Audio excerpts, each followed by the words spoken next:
दोस्तों, court case और उस पे पड़ने वाली तारीख पर तारीख कितनी विषम परिस्थितियां पैदा कर देती हैं। जब यह तारीख नौकरी वाली भर्ती से जुड़ी हो और ज्वाइनिंग दरवाजे पर खड़ी हो। पीपीएससी स्टाफ नर्स भर्ती में सेलेक्ट हुए अभ्यर्थी सारी प्रक्रियाओं के पूर्ण हो जाने के बाद ज्वाइनिंग का इंतजार कर रहे हैं, तो दूसरी तरफ इस भर्ती पर पड़ी याचिकाओं की वजह से ज्वाइनिंग में अब डिले होने लगा है।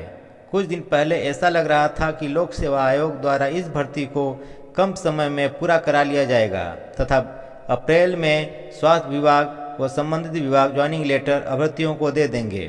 पूरी संभावना थी कि 10 मई से पहले ज्वाइनिंग करा लिया जाएगा या फिर ज्वाइनिंग की प्रोसेस शुरू हो जाएगी, किंतु इस भर्ती को समय से पूरा नहीं होने देने के लिए तमाम याचिकाएं डाल दी गई हैं। 2-4 याचिकाएं तो समझ में भी आती हैं कि वे याची शायद पीड़ित हो सकते हैं, किंतु अब जितनी नई याचिकाएं पड़ी हैं यह सब ज्वाइनिंग को प्रभावित करने के मकसद से ही हो सकती हैं, क्योंकि जिनकी हकीकत में कुछ समस्या रिजल्ट में रही होगी तो वे प्रारंभ में ही कोर्ट के शरण में गए, किंतु बाद वाले लोग सिर्फ भीड़ की संख्या को बढ़ाने वाले ही हैं। याचिकाएं एक न्यायालयीय प्रक्रिया है जो एक पीड़ित व्यक्ति करता है, किंतु भर्तियों में वो भी यूपी में तो मानो जैसे एक शौक बन गया है याचिका डालना। ये बातें उन्हें जरूर बुरी लग रही होंगी जो किसी भी दृष्टि से इस भर्ती में पीड़ित नहीं है, किंतु याचिकाएं जरूर डाले हैं।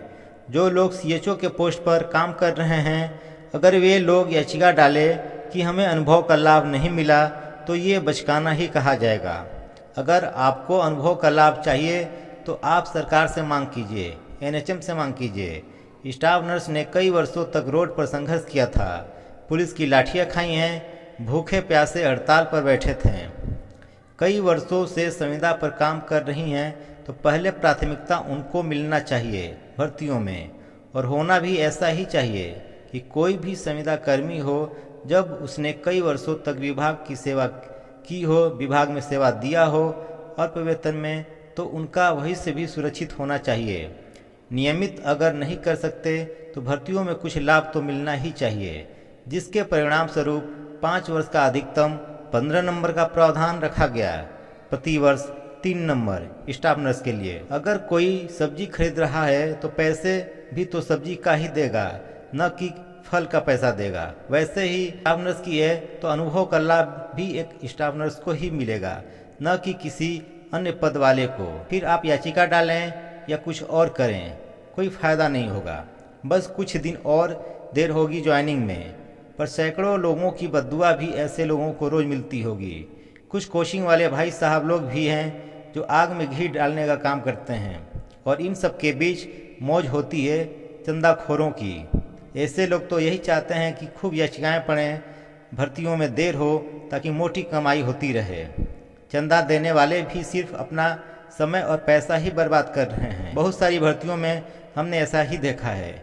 आज जितनी दिलचस्पी कोर्ट केस में दिखा रहे हैं ये लोग, याचिका पर याचिका डालकर इतनी दिलचस्पी भर्ती की नोटिफिकेशन पढ़ने तथा समय से फॉर्म भरने में लगाया होता तो शायद आज ये नौबत नहीं आती। इन सभी याचिकाओं में मैक्सिमम 3-4 ही हैं जो कुछ हद तक सही हैं, और अगर ये सही हैं तो मैं दावा करता हूँ कि सभी सेलेक्टेड लोग भी इनके साथ होंगे, बशर्ते आपका मकसद ज्वाइनिंग डिले कराने का न हो।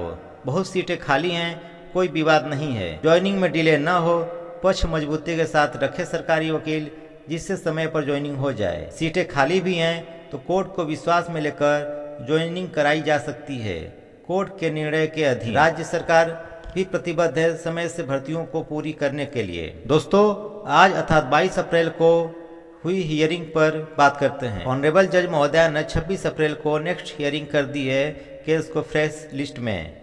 आज के ऑर्डर स्टेटमेंट में कुछ भी दर्ज नहीं है, सिर्फ नेक्स्ट हियरिंग 26 अप्रैल को मेंशन किया गया है। हालांकि हियरिंग का मुख्य बिंदु ऑर्डर कॉपी में दर्ज रहता है, किंतु आज की कॉपी में कुछ भी हियरिंग से संबंधित कार्रवाई दर्ज नहीं है। ऐसा लगता है जैसे ज़्यादा कुछ हियरिंग आज नहीं हुई है, सीधे नेक्स्ट डेट दे दी गई है। कुछ बातें निकल कर आ रही हैं कि आज की हियरिंग में सभी के एक्सपीरियंस सर्टिफिकेट को रीचेक करने की बात कही गई है। बातें सही हैं अथवा नहीं, इसकी प्रामाणिकता चैनल नहीं करता है, क्योंकि हियरिंग स्टेटमेंट ऑर्डर कॉपी में इसका मेंशन नहीं है। दोस्तों, जब यह बात उठी है तो बहुत से लोगों के मन में कई प्रकार के सवाल व शंकाएं उत्पन्न हो रही होंगी। दोस्तों, जैसा कि आपको ज्ञात है कि याचिकाओं में जो मुख्य बिंदु जिसका हियरिंग की डेट पर डेट बढ़ रही है वह है अनुभव प्रमाण पत्र को लेकर। एक्सपीरियंस सर्टिफिकेट को बनाने वाला सक्षम प्राधिकारी या अधिकारी कौन है, किस कार्यालय से बना सर्टिफिकेट मान्य होगा या होता है। सिर्फ प्रदेश का या अन्य राज्य का भी सरकारी अस्पतालों में स्टाफ नर्स के पद पर कार्य करने का या फिर प्राइवेट में कार्य करने का भी, प्रदेश के एनएचएम स्टाफ नर्स को या फिर आउटसोर्सिंग को, स्टाफ नर्स को या फिर सीएचओ को भी। दोस्तों, सबसे पहले बात करते हैं अनुभव का लाभ किसको मिलेगा। नोटिफिकेशन में साफ साफ लिखा है प्रदेश में संविदा पर स्टाफ नर्स के पद पर कार्य करने वालों को, तो जाहिर सी बात है इससे इतर अन्य किसी को भी अनुभव का लाभ नहीं मिलेगा। अभी हाल ही में सुप्रीम कोर्ट ने एक आदेश दिया है भर्ती में योगदानों को लेकर। झारखंड में एक शिक्षक भर्ती को लेकर याचिका डाली गई थी जिसको झारखंड हाईकोर्ट ने खारिज कर दिया था। खिलाफ में याचिकाकर्ता सुप्रीम कोर्ट गए थे।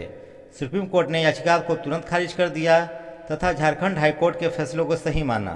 सुप्रीम कोर्ट की पीठ ने कहा कि विज्ञापन में शैक्षिक योग्यता का विशेष उल्लेख किया गया है, विज्ञापन में कोई अस्पष्टता नहीं थी, याचिकाकर्ता के पास विज्ञापन के अनुसार योग्यता नहीं थी।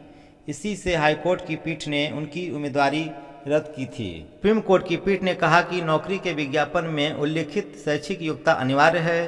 दोस्तों, सुप्रीम कोर्ट के इस आदेश के खिलाफ कोई भी हाईकोर्ट पीठ के जज नहीं जाएंगे। यहाँ पर सीएचओ वाले अभ्यर्थी जो अनुभव की मांग कर रहे हैं उनकी याचिका 100% खारिज समझिए। अब बात करते हैं अनुभव प्रमाण पत्र किसके द्वारा बना हुआ मान्य होगा। प्राइवेट अस्पताल से बना बिल्कुल भी मान्य नहीं है। इस भर्ती में एनएचएम से नियुक्त स्वास्थ्यकर्मी ही संविदा के दायरे में आते हैं सरकारी अस्पतालों में, आउटसोर्सिंग वाले भी नहीं। एनएचएम में नियुक्त स्टाफ नर्स या अन्य स्वास्थ्यकर्मियों का नियुक्ति पत्र जारी करता है सीएमओ, अर्थात सीएमओ ही नियुक्ति प्राधिकारी हुआ, तो जाहिर सी बात है अनुभव प्रमाण पत्र भी सीएमओ कार्यालय से ही बना होना चाहिए तथा एनओसी भी। याचिकाकर्ताओं ने इसी को मुख्य रूप से मुद्दा बनाया हुआ है।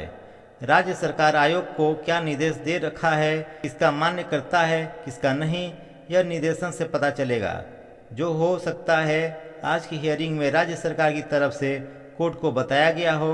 अब सीएमओ के अलावा सीएमएस तथा प्रभारी चिकित्सा अधिकारी का भी मान्य होता है, होगा या नहीं, यही सब राज्य सरकार को कोर्ट को बताना था या बताना है।